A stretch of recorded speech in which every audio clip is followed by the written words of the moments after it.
Hey,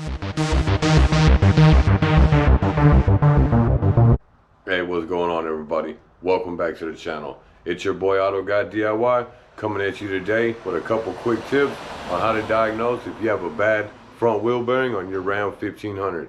But before we jump into that, I want to say thank you to all my new subscribers for watching my channel, subscribing to my channel. We're going to keep this party going. So let's jump out here and get right into it. So we're out here at the truck. I got the front wheel jacked up. Now the first thing I noticed when I was driving it, I was starting to get an excessive roar that I could feel through the brake pedal and the gas pedal coming from the front of the truck. So with that, that's what led me to believe that it's probably a front wheel bearing.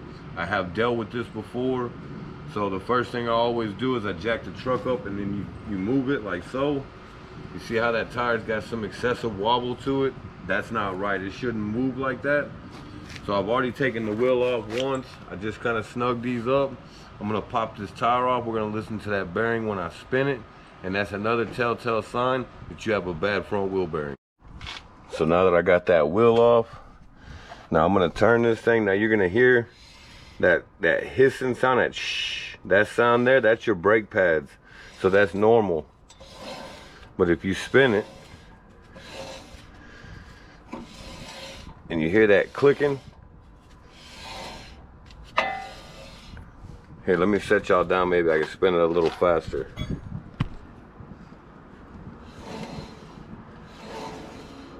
You can hear that clicking. Here, let me get you up under here. You hear that?